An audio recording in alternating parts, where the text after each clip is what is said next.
PNR gold and diamonds సరుకు తక్కువ బంగారం ఎక్కువ. ఇప్పుడు మన వైజాగ్ లో జూలై 24న గ్రాండ్ ఓపెనింగ్.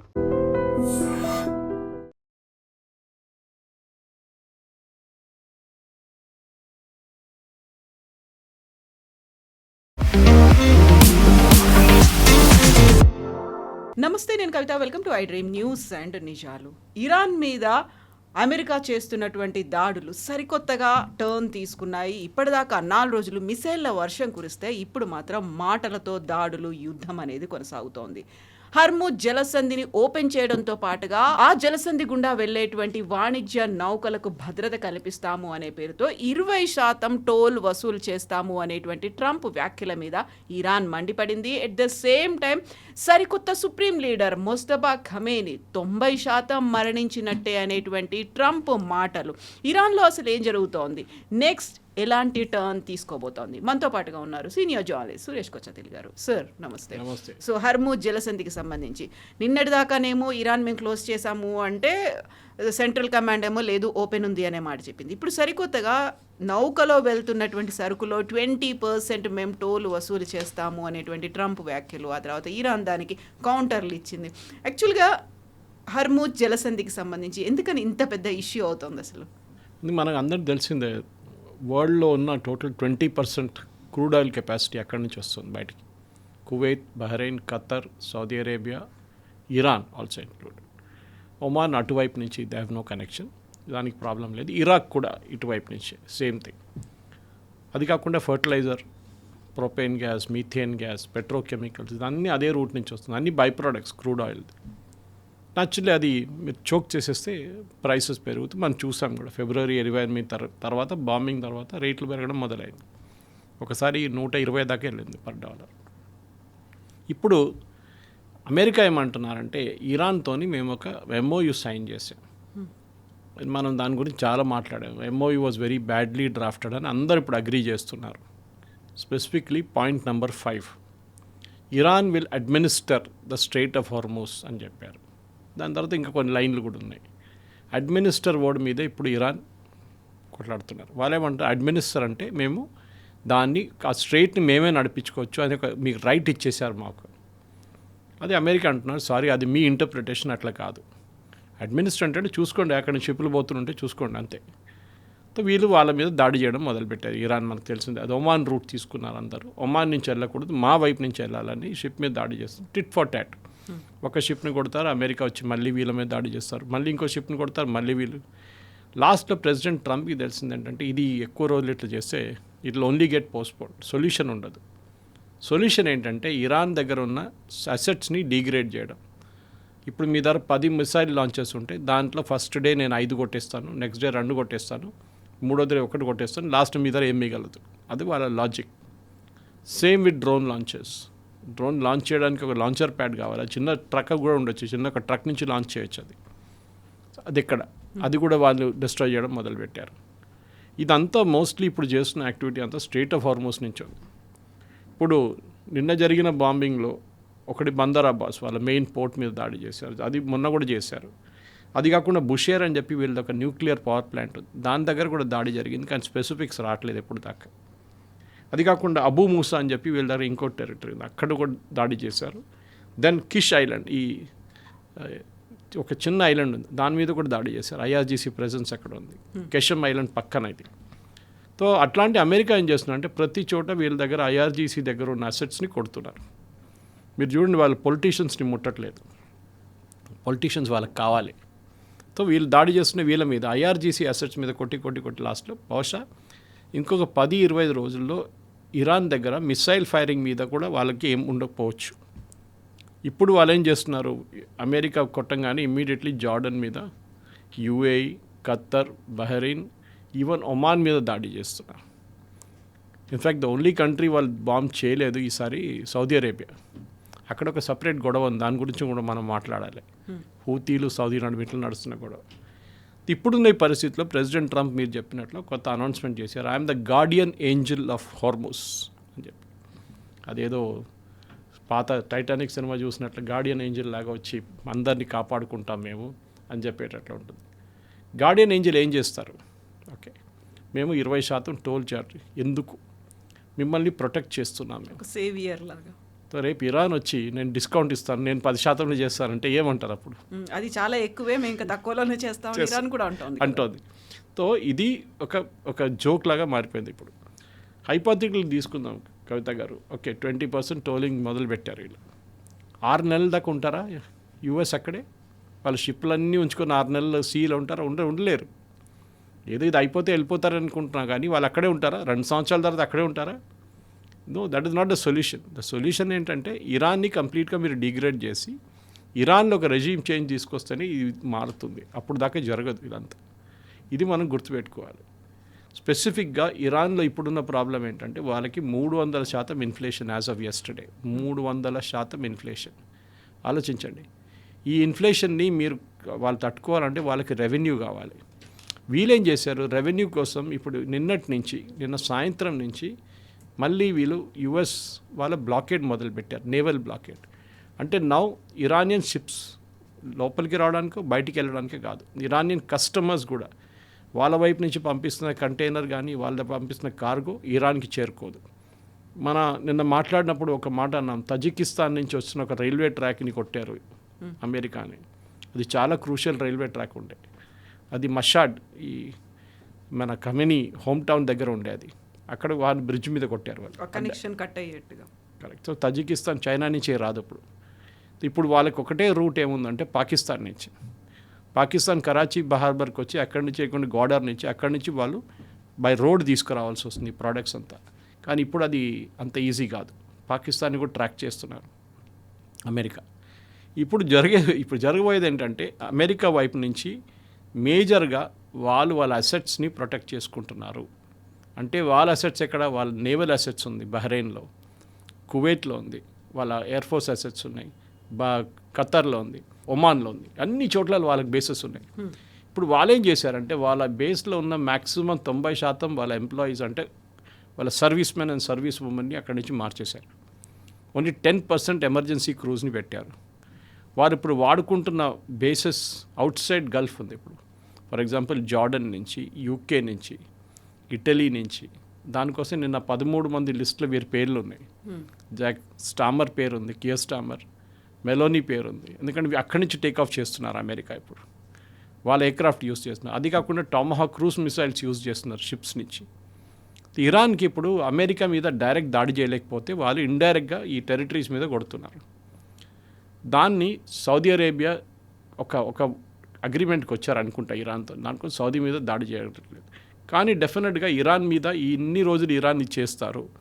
వాళ్ళ మిసైల్ కెపాసిటీ ఒక లిమిటెడ్ ఎక్స్టెంట్ దాకా ఉంటుంది. దాని తర్వాత ఒక నెల తర్వాత వాళ్ళు ఏం చేయలేరు. ఇన్ఫ్యాక్ట్ ట్రంప్ దగ్గర నిన్ను అడిగారు, మీరు ఇది ఎన్ని రోజులు చేస్తారు అని అడిగితే, వియట్నాం వార్ 19 సంవత్సరాల దాకా నడిచింది కదా, ఇది 4 నెలలే కదా అన్నారు.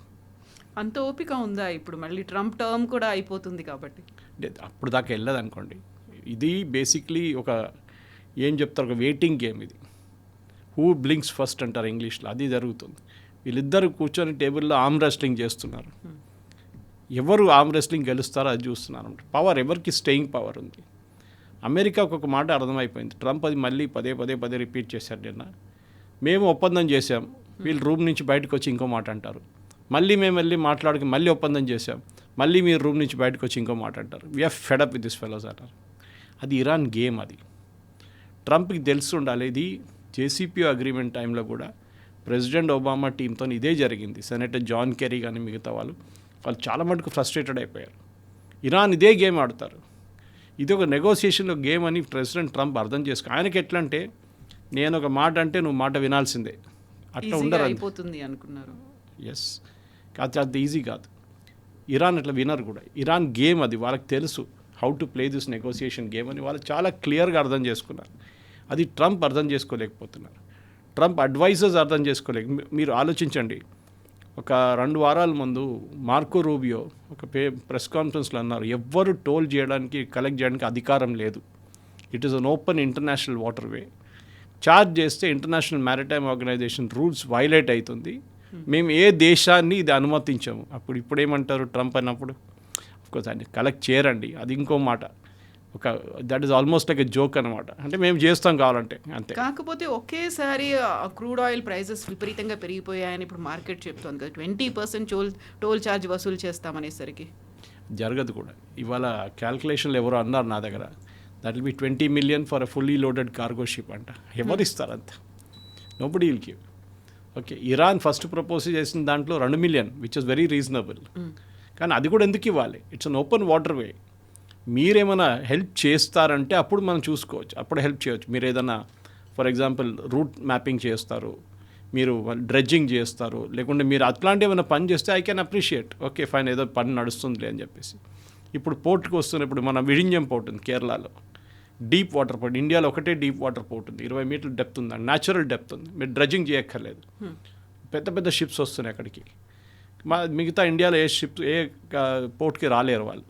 విశాఖపట్నం ఫర్ ఎగ్జాంపుల్ మీరు డ్రెడ్జ్ చేస్తూనే ఉండాలి, కంటిన్యూస్గా డ్రెడ్జింగ్ చేయాలి. అప్పుడే అది ఆ షిప్స్కి రావడానికి ఛాన్స్ ఉంటుంది అనమాట. అది కూడా చిన్న షిప్స్. ఇట్లాంటిది విడిన్యంలో వస్తున్న అట్లాంటి పెద్ద కంటైనర్ షిప్, కార్గో షిప్స్ రాదు. దానికోసం మనం గ్రేట్ నికోబార్ తయారు చేస్తున్నాం. సో ప్రాబ్లం ఎక్కడ వచ్చిందంటే ఇరాన్కి ఇప్పుడు యూఎస్ని టార్గెట్ చేయడంలో, వాళ్ళ వార్షిప్ని టార్గెట్ చేయడం వాళ్ళతో కావట్లేదు. సో వాళ్ళు ఇండైరెక్ట్గా వీళ్ళ దేశాన్ని మీద టార్గెట్ చేస్తున్నారు. నా ఇప్పుడు జరిగే పరిస్థితి, మొన్న మనం చూసాం, కువైత్ అండ్ బహ్రెయిన్ కలిసి దాడి చేశారు ఇరాన్ మీద. ఇప్పుడు లాస్ట్లో ఫ్రస్ట్రేట్ అయ్యి ఒమాన్, ఖత్తర్, బహ్రెయిన్, కువైత్ అందరు కలిసి ఇరాన్ మీద దాడి చేస్తే ఎట్లా ఉంటుంది? అమెరికా పాసిబ్లీ ప్రొవోక్ చేస్తారు వాళ్ళు. ఇదే టైంలో ఇంకొక తమాషా జరుగుతుంది. ఇజ్రాయెల్ ఏమో అక్కడ కూర్చొని వెయిట్ చేస్తున్నారు. ఇవాళ పొద్దున కూడా బెంజమిన్ నెటన్యాహు ఆయన సిరీస్ ఆఫ్ ఇంటర్వ్యూస్ ఇస్తున్నారు యూఎస్ ఛానల్స్కి. సిబిఎస్తో ఇంటర్వ్యూలు అదే అన్నారు, వీఆర్ వెయిటింగ్ అంతే. ఎందుకంటే అక్కడ ఎలక్షన్ ఉంది 2 నెలల్లో. So we are also waiting. అంటే వాళ్ళ వైపు నుంచి ఒక మిసైల్ మమ్మల్ని కొట్టమని చెప్పండి మా వైపు, then we can start the war. And మేము ఎప్పుడు ఆపెట్టాము 40 రోజుల తర్వాత, we will finish it off now this time. దానికి మాకు యూఎస్ సహాయం కూడా అక్కర్లేదు, we will do it on our own అన్నారు. బట్ ఇప్పుడు సీజ్ ఫైర్ని ఎవరు ప్రాపర్గా ఫాలో అవుతూ దాన్ని కంటిన్యూ చేస్తోంది ఓన్లీ ఇజ్రాయెలేనా? Cease fire in Lebanon. కానీ అక్కడ కూడా వాళ్ళకి సంబంధం లేదు ఇరాన్తో. Because they are not a party to the signatory. వాళ్ళు సైన్ చేయలేదు. ఎక్కడ సంతకం పెట్టింది ప్రెసిడెంట్ ట్రంపే కదా, షబాజ్ షరీఫ్. అక్కడేమో ఇరాన్ వైపు నుంచి పెస్కేషన్ ఆన్జెట్, నోబడీ ఈజ్ ఇన్వాల్వ్డ్. ఇక్కడ కూడా మీరు లెబనాన్తో కూడా ఎక్కడో సీజ్ ఫైర్ డైలీ నడుస్తుంది, బాంబింగ్ ఇజ్రాయెల్ వైపు నుంచి. మళ్ళీ టార్గెటెడ్ అటాక్స్ జరుగుతుంది. ఇప్పుడు ఇజ్రాయెల్ ఏమంటున్నాడు, మమ్మల్ని ఇన్వాల్వ్ చేయండి, బికాస్ నెటన్యాహుకి కరెక్ట్గా పనికొస్తుంది అది ఎలక్షన్ ముందు, and we can use it అని. అది ఇప్పుడు పెద్ద, ఎందుకంటే ఇప్పుడు సడన్గా నెటన్యాహు పార్టీకి 25 సీట్లు ఎక్కువ వచ్చేటట్లు కనిపిస్తుంది, which is very rare in Israeli politics. వాళ్ళకి నెసెట్లో 120 సీట్లు ఉన్నాయి. దాంట్లో ఎప్పుడు ఒక మెజారిటీ గవర్నమెంట్ ఇవాళ దాకా రాలేదు. In fact Netanyahu government will be the first government in 50 years full term complete చేస్తున్నారు. 4 సంవత్సరాలు. ఇప్పుడు దాకా జరగలేదు, చాలా సంవత్సరానికి జరగలేదు. అది నెటన్యాహు యొక్క అడ్వాంటేజ్ అనమాట. కాకపోతే ఆయనకు అపోజిషన్ కూడా అలాగే స్ట్రాంగ్గా ఉంది కదా ఇప్పుడు. కరెక్ట్. ఇప్పుడు ఈ యుద్ధం ఆయన వైపు వస్తే, అంటే ఇజ్రాయెల్ని ఇన్వాల్వ్ చేస్తే ఇంకా ఆయన పాపులారిటీ పెరుగుతుంది. కానీ ఒకటే ప్రాబ్లం ఏంటంటే అమెరికాకి భయం ఉంది ఇజ్రాయెల్ని ఇన్వాల్వ్ చేయడంలో.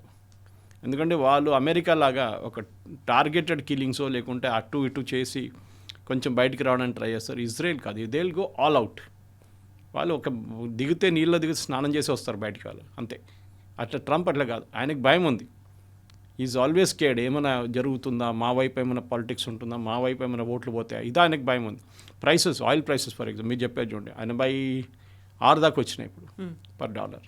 Brent crude is benchmark మనకి 68 దాకా తగ్గింది ఇప్పుడు పర్ బ్యారెల్. ఇప్పుడు that is a big factor. కానీ ట్రంప్ ఏమంటున్నారు, అది ఓకే కొన్ని రోజులే కదా, నేను మొత్తం ఖతం చేస్తే మళ్ళీ పడిపోతుంది రేట్లు, టెన్షన్ లేదులే అంటున్నారు. So is prepared for it and mentally is prepared అనమాట. అదే టైంలో నేను చెప్పాను చూడండి, ఇంకొక పెద్ద issue Saudi Arabia and Yemen నడుమిట్లో. యమన్లో స్పెసిఫిక్లీ హూతీలు. అండ్ ఈ హూతీ డెలిగేషన్ వీళ్ళ పేరు ఈజ్ కాల్డ్ అన్సరుల్లా హూతీస్ అంటారు వీళ్ళని. వీళ్ళు ఇరాన్ది ఒక అఫిలియేట్, మనకు తెలిసిందే, లైక్ హెజ్బుల్లా అండ్ హమాస్. వీళ్ళొక డెలిగేషన్ మొన్న సనా నుంచి, Sanaa is the international airport of Yemen, అది రెబెల్స్ చేతిలో ఉంది. అది ఈ రెబెల్స్ హూతీలు అక్కడి నుంచి ఒక డెలిగేషన్ ఇరాన్కి వెళ్ళారు. ఆ ఇరాన్ నుంచి సౌదీ అరేబియాకి వచ్చిన ఎయిర్క్రాఫ్ట్, వీళ్ళని తీసుకెళ్ళడానికి వీళ్ళ దగ్గర ఎయిర్క్రాఫ్ట్ లేవు. సో సో మహాన్ ఎయిర్ అని చెప్పి వాళ్ళ దగ్గర ఎయిర్ ఉంది ఇరాన్ దగ్గర, వాళ్ళు పంపించారు ఎయిర్ క్రాఫ్ట్. అది సౌదీ అరేబియా టెరిటరీ మీద నుంచి ఫ్లై చేసింది. సౌదీ అరేబియా ఇమీడియట్లీ వాళ్ళు F-16s పంపించారు దాన్ని కౌంటర్ చేయడానికి. అప్పుడు దాకా ల్యాండ్ అయిపోయింది సనాలో. వచ్చి ల్యాండ్ అయ్యి వాళ్ళు ఒక డెలిగేషన్ తీసుకెళ్లారు. వాళ్ళు అక్కడ వెళ్ళిన తర్వాత ఫ్యూనరల్ అయిన తర్వాత ఇట్లనే వెళ్ళాం కదా, పాసిబ్లీ కర్బలా అక్కడ ఇక్కడ అని తిరిగేసి వాళ్ళు వచ్చి ఉంటారు రిటర్న్. వచ్చినప్పుడు ల్యాండ్ చేయడానికి సనాకు వస్తున్నప్పుడు వితిన్ 5 minutes బిఫోర్ రన్వే మీద బాంబ్ చేశారు. నా వీడియోస్ ఉంది, చాలా టెరిఫైయింగ్ వీడియోస్. అది సౌదీ అరేబియా చేసా అంటారు, ఎందుకంటే official Omani government Yemeni government వాళ్ళ దగ్గర ఆయుధాలు లేవు, వాళ్ళ దగ్గర ఎయిర్క్రాఫ్ట్ కూడా లేదు. వాళ్ళు సపోర్ట్ చేస్తుంది సౌదీ అరేబియా. మీకు గుర్తుంటుంది కవిత గారు, ఒక 6 నెలల ముందు సౌదీ అరేబియా అండ్ UAE నడిమిట్లో ఒక చిన్న ఘర్షణ జరిగింది. చిన్నది కాదు, పెద్దది యాక్చువల్లీ. అదేంటంటే యెమెన్లో 3 ఫ్యాక్షన్స్ ఉన్నారు.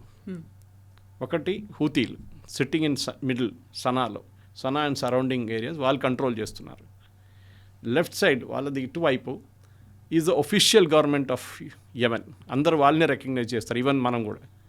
సౌదీ అరేబియా వాళ్ళని కంప్లీట్గా ఫైనాన్స్ చేసి ఆయుధాలు ఇచ్చి అన్ని వాళ్ళు నడిపి, ఎందుకంటే సౌదీ అరేబియా టెరిటరీ పక్కనే కదా అయ్యాం, వాళ్ళకి స్టెబిలిటీ కావాలి. అది కూడా కాదు, వాళ్ళ north west east west pipe line ఒకటి ఉంది. ఆ ఈస్ట్ వెస్ట్ పైప్ లైన్ 1200 కిలోమీటర్ల నుంచి వచ్చి యాన్బూ పోర్ట్ అనే ఒక పోర్ట్ ఉంది, అది జస్ట్ నెక్స్ట్ టు యెమెన్ ఉంది. అది ఎక్కడైనా వీళ్ళు డిస్టర్బ్ చేస్తే హూతీలు పెద్ద ప్రాబ్లం అయింది. సో సౌదీ అరేబియాకి లాంగ్ టర్మ్ గేమ్ ప్లాన్ అంటే యెమెన్ మా టెరిటరీ లాగా ఉండాలి, మా చేతిలో ఉండాలి.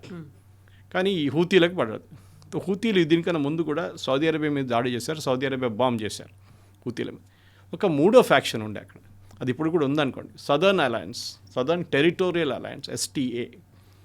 వీళ్ళని UAE సపోర్ట్ చేస్తుండే ముందు టిల్ అబౌట్ 6 months. వాళ్ళు ఆయుధాలు ఇచ్చి డబ్బులు ఇచ్చి వాళ్ళకి కావాల్సిన హార్డ్వేర్ కూడా పంపించారు. 6 నెలల ముందు వాళ్ళకు 36 వెహికల్స్ పంపించారు, మిలిటరీ వెహికల్స్ షిప్లో. ఈ సదర్న్ టెరిటోరియల్ అలయన్స్ పంపిస్తే అది పోర్ట్ నుంచి బయటికి వచ్చి వాళ్ళు అవుటర్ పెరిమీటర్ దగ్గర పెట్టారు. సౌదీ అరేబియా దాన్ని బాంబ్ చేశారు. అప్పుడు UAE అడిగారు, ఎందుకు మా దానికి ఎందుకు బాంబ్, హూతీలు అంటే మేము అర్థం చేసుకోవచ్చు, మా మీద ఎందుకు బాంబ్ చేసి, you have no right to be there, మీరు ఇక్కడి నుంచి వెళ్ళిపోవాలి, మీరు ఈ యుద్ధాల్లో ఇన్వాల్వ్ కాకండి. సో మిడిల్ ఈస్ట్ అంటే మనం ఇరాన్, ఖతర్ వీళ్ళు అనుకోండి, వీళ్ళ నడిమిట్లో పెద్ద గొడవ ఉంది ఇక్కడ. సౌదీ అరేబియా హూతీలకు పడదు అసలు. సో హూతీలు అండ్ యాక్చువల్లీ వాళ్ళు షియా వాళ్ళు, అండ్ వీళ్ళందరూ ఒఫిషియల్గా ఈ కోమ్ అని చెప్పి ఇరాన్లో ఒక చాలా హోలీ ప్లేస్ ఉంది ఒకటి. కోమ్ నుంచి చదువుకొని వచ్చిన, అక్కడున్న మద్రసాలు చదువుకొచ్చిన వాళ్ళు వీళ్ళందరూ ఈ హూతీలు, అన్సరుల్లా హూతీలు అంటారు వీళ్ళని. సో హూతీల మీద సౌదీ అరేబియా ఇప్పుడు రెగ్యులర్గా దాడి. సో నిన్న ఈ ప్లేన్ ల్యాండ్ కావడానికి వచ్చినప్పుడు బాంబ్ చేశారు. సనా గవర్నమెంట్ ఏమంటున్నారంటే, ఒఫిషియల్ గవర్నమెంట్ ఏమంటున్నారంటే, యెమెనీస్ గవర్నమెంట్ దాంట్లో మిస్సైల్స్ తీసుకొస్తున్నారు, ఆయుధాలు తీసుకొస్తున్నారు, ప్యాసింజర్లు ఒక్కరే కాదని చెప్పి. లాస్ట్లో ఎయిర్క్రాఫ్ట్ వాళ్ళ దగ్గర పోర్ట్ టౌన్ ఉంది, దాని దగ్గర ఇంకొక చిన్న రన్వే ఉంది, అక్కడ ల్యాండ్ అయిందన్నమాట. కానీ అక్కడ ల్యాండ్ అయ్యే ముందు అక్కడ కూడా వీళ్ళు బాంబ్ చేయడానికి ట్రై చేశారు, కానీ అది సక్సీడ్ కాలేదు సౌదీ అరేబియా. సౌదీ ఆఫ్కోర్స్ చెప్పట్లేదు మేము ఇన్వాల్వ్డ్ ఉన్నాను, ఎక్కడ మాట్లాడలేదు వాళ్ళు. అక్కడ ఒక పెద్ద యుద్ధం నడుస్తున్నప్పుడు ఇక్కడ చిన్న యుద్ధం ఒకటి నడుస్తుంది ఇక్కడ కూడా. సో అది స్టార్ట్ అయింది. మళ్ళీ నిన్న రాత్రి వీళ్ళు ఒక ఎయిర్పోర్ట్ మీద వీళ్ళు దాడి చేశారు. సౌదీ అరేబియాలో ఉన్న ఒక ఎయిర్పోర్ట్ మీద these people are bomb. Okay, అది అబ్హా ఎయిర్పోర్ట్ అని చెప్పి సౌదీ అరేబియాలో ఉంది. దాని మీద హూతీలు దాడి చేశారు మిస్సైళ్లతో, డ్రోన్. దాని డ్యామేజ్ మనకి ఇంకా అసెస్మెంట్ రాలేదు ఎంత డ్యామేజ్ అయిందనేది. అదే టైంలో ఇరాన్ వైపు నుంచి ఇప్పుడు ఇరాన్ని ఒక హెరాస్ చేయడానికి ఫర్దర్ నేవల్ బ్లాకేట్ పెట్టేశారు ట్రంప్. ఆయన 17 తారీఖు అన్నారు, కానీ దానికన్నా ముందే పెట్టేశారు. ఇప్పుడు ఇరాన్కి వెళ్ళే షిప్లు, ఇరాన్ నుంచి బయటకు వచ్చే షిప్ పాత సిస్టమ్ లాగా విల్ నాట్ బీ అలౌడ్. ఇరాన్కి రెవెన్యూ ఉండదు. మొన్న ఇరాన్ మీద ఫైనాన్షియల్ ఇది కూడా పెట్టేశారు ట్రంప్, చాలా మటుకు మీరు ఏం చేయలేరు, మీరు ట్రాన్సాక్షన్ చేయకూడదు ఇంటర్నేషనల్ లెవెల్లో అని చెప్పి అది కూడా బ్లాకేజ్, కంప్లీట్ ఫైనాన్స్ బ్లాక్ చేసేసారు వాళ్ళది. ఇప్పుడు వాళ్ళు డబ్బులు కూడా తీయలేరు, డబ్బులు పెట్టలేరు ఎక్కడ, ఏ బ్యాంక్ నుంచి కూడా. ఇది ఇప్పుడున్న పరిస్థితి. ఇంకా ముందుకు వెళ్తూ బహుశా ఒక వారం తర్వాత ఏం జరుగుతుందని అందరు అడుగుతున్నారు, 2 రోజులు ఏం జరుగుతుందని నేను అడుగుతున్నాను. అన్సర్టనిటీ ఉంది, ఒక స్టేబుల్గా అనేది కనిపించట్లేదు, అనిశ్చితి, క్రైసిస్ అనేది ఇవన్నీ ఉన్నాయి. ఇందులోనే మళ్ళీ ట్రంప్ ఇంకొక కీలకమైనటువంటి ఒక స్టేట్మెంట్ ఇచ్చారు మొజ్తబా ఖమేనీకి సంబంధించి. ఆయన 90% చనిపోయినట్టే అనేది. 90% చనిపోవడం అంటే ఏంటి? కోమాలో ఉన్నాడు అనమాట. సో ఆబ్వియస్లీ, ఎందుకంటే ఆ రోజు మీకు గుర్తుంటుంది, ఫిబ్రవరి 28 తారీఖు బాంబింగ్ జరిగినప్పుడు ఈ మీటింగ్లో ఆయన ఉన్నారు. ఏది వాళ్ళ ఫాదర్ 40 కమాండర్లతో మీటింగ్ నడుపుతున్నప్పుడు ఆయన అక్కడ ఉన్నాడు. కానీ ఫర్ అ ఫ్యూ మినిట్స్ ఈ స్టెప్డ్ అవుట్ అని చెప్పి అమెరికా స్టేట్మెంట్ ఇచ్చారు. అప్పుడే బాంబింగ్ జరిగింది. అందరికి డౌట్ వచ్చింది ఏంటంటే ఇదేంటి ఒక సీరియస్ మీటింగ్ ఉన్నప్పుడు స్టెప్ అవుట్ చేయడం ఏంటి, ఆయన ఎలా బయటికి వెళ్ళారు, ఎందుకు బయటికి వెళ్ళారు, ఎలా కాదు ఎందుకు బయటికి వెళ్ళారు, was he a part of the scheme of things or ఆయనకి ఏదో ముందే మెసేజ్ వచ్చి ఉంటుంది, ఆయన ఒక్కరు పక్కన వెళ్ళిపోయారంట. సో అంత సీరియస్ ఇంజరీ రాలేదు, మిగతా అందరూ వైపౌట్ అయిపోయారు ఇంక్లూడింగ్ వాళ్ళ ఫ్యామిలీ మీటింగ్లో లేరు, అదే బిల్డింగ్లో ఉన్నారు. ఆ బిల్డింగ్ కింద ఉన్న వాళ్ళ మీద కూడా ఇంపాక్ట్ పడింది, 14 months old బేబీ కూడా చనిపోయింది. కానీ ఈయన కాంపౌండ్ నుంచి బయటికి వెళ్ళారంట అప్పుడు ఆ టైంలో. So we don't know the real story ఏం జరిగింది అనేది.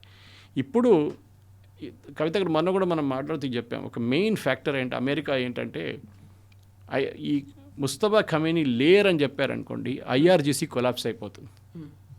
That is 100%. వీళ్ళు ఐఆర్జీసీ మీదే దాడి చేస్తున్నారు. మీరు చూడండి, వీళ్ళు అమెరికా వీళ్ళ వ్యతిరేకంగా మాట్లాడలేదు, ఎవరు అరాచీ కానీ గాలిబాఫ్ కానీ, వీళ్ళిద్దరు కూడా ఎక్కువ నాయిస్ చేయట్లేదు, ఇప్పుడు లొల్లి చేయట్లేదు. వీళ్ళు దే ఆర్ వెరీ క్వైట్, అప్పుడప్పుడు ఒక స్టేట్మెంట్ ఇస్తున్నారు అంతే, కానీ వాళ్ళు పెద్ద స్టేట్మెంట్ ఇవ్వట్లేదు. మొన్న జరిగిన ఫ్యూనరల్లో మీకు చెప్పాను కూడా నేను, అరాచీ మీద రాళ్లతో దాడి చేశారు అక్కడ ఉన్న కొంతమంది, పెస్కేషియన్ సెక్యూరిటీ గార్డ్స్ని కొట్టారు.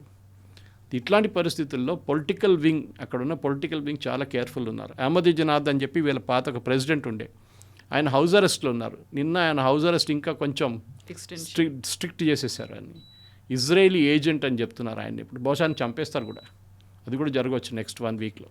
సో ఆ పరిస్థితిలో ఉన్నారు. ఇప్పుడు ఇరానియన్ రెవల్యూషనరీ గార్డ్ మీదే అమెరికా ఫోకస్ అంతా ఉంది.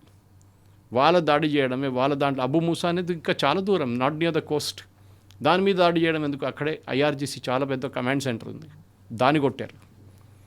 ప్రెసిడెంట్ ట్రంప్కి ఒకటే ఏం, ఇప్పుడు ఆయనకు ఒక పర్సనల్ అంటే ఒక యాంగర్ ఉంది, కోపం ఉంది. ఏంటి, నా మీద దాడి చేయడానికి ఇరాన్ ప్లాన్ చేశారా, వీళ్ళకి ఎంత ధైర్యం అని చెప్పి ఆ ఒక కోపం ఆయనకు ఉంది.